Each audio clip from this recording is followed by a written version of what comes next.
that night, I don't know, about 4 a.m. and got back up at 6:30. When we woke up that morning, well, about 12 hours later, we had 23,000 fans. And we didn't just have fans; we had people that had questions and needs. And there was no power.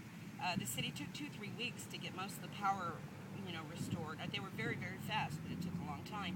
And we would have people say, "Please keep doing this." I text your information to my friend who's at the shelter, and all they have is a smartphone.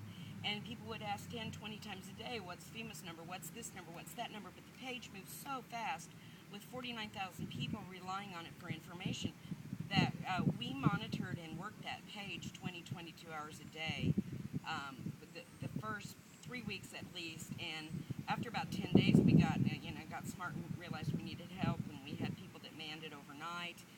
Folks from Tuscaloosa called us that first night and said, "Hey, we want to help you." Yeah. And one of them said, "Y'all go to bed." Called us about 3 o'clock in the morning, said, "You've got a long haul, you go to bed, I've got this page." And we had no idea what we were doing when we started it. That's what happened. I had run social media campaigns for small businesses, and there's not that kind of level of engagement. Nothing like that. We were talking like hundreds of posts a minute. There was no way we could keep up with it. So the community was keeping it, and we were doing. We were pretty. I don't want to say, but we rely on your posts and reposts to provide accurate, timely information. Yeah. We just kept pumping that out there, like, come on and help us. And people did, and they still do. There was a time about 3 weeks ago. I still work that page several hours a day, in the morning, in the evening, and in the middle of the day. Because there are developments that happen, and we're Joplin Tornado Info. We want to get the information out. I lost my train of thought. But it was amazing that we started this thing. We had no real idea what we were doing, and we watched all the newscasts. We copy everything that they said and repost it. So, who contacted you from Tuscaloosa? Who's that? Two different people, Michelle Mitchell. I can get you contact and information. She was Jennifer just a private Myers-Graham, citizen. who went on to start a page from where she lives near Tuscaloosa. Went on to start a page, Joplin Tornado Critical Info. Ran it from Alabama and did a fabulous job. She probably knows more about Joplin than we do. She just did all of her research, and her page was the type where you can't post back and forth. It was just information, so it was clearer. It was easier to find what you wanted, whereas ours was like, I've lost my cat. Where do I get diapers? And where, that kind of thing. So how has the administration of this Joplin Tornado Info Facebook page changed your life? I know I have a lot more experience at what I do. That wasn't really my intention, but it has provided. I've learned a lot. We've both learned a lot. And I've been doing it for about 3 years now professionally, but it was also even with that background and doing it full time, it was a trial by fire definitely. So we've learned a lot. I think we were amazed early on, and I still am, at the groups and people who I think what we talked about this on the way up here. I think the most amazing thing is, and people are using Joplin as an example of doing it right. And what got me was that everyone did their part. For instance, my parents are elderly.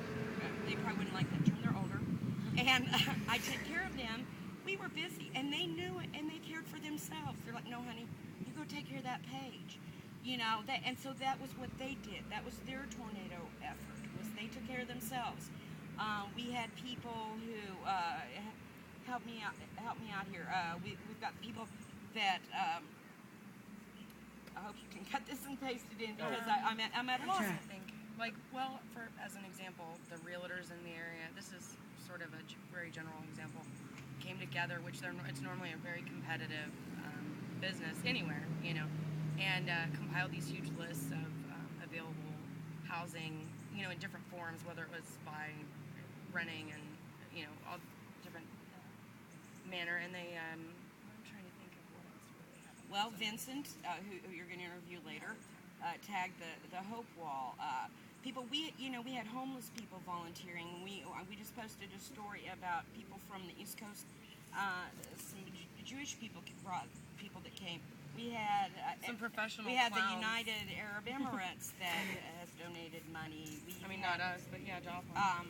every possible group that you could ever imagine, and little children having lemonade stands. Everyone in the region just thought, what can I do? My boss, we didn't work for almost 2 months. She came and helped run the Solace store. People just gave of their time and talents what they had, and it Without may have been thinking. something goofy.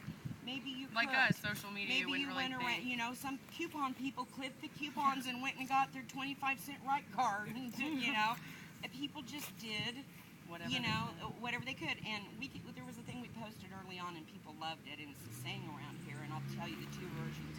But it is that God doesn't call the qualified, He qualifies the called. And then someone also told me that, another version of that is God doesn't call the qualified, He qualifies the willing. And I just feel like, a lot of people felt called and they answered the call. And, there's a thing, and this may be an Ozarkism, but, if back in the day, and I remember this, I remember it barely, but if your neighbor's barn caught on fire, you stopped what you were doing, you grabbed a gunny sack, and you went and helped your neighbor put his barn out.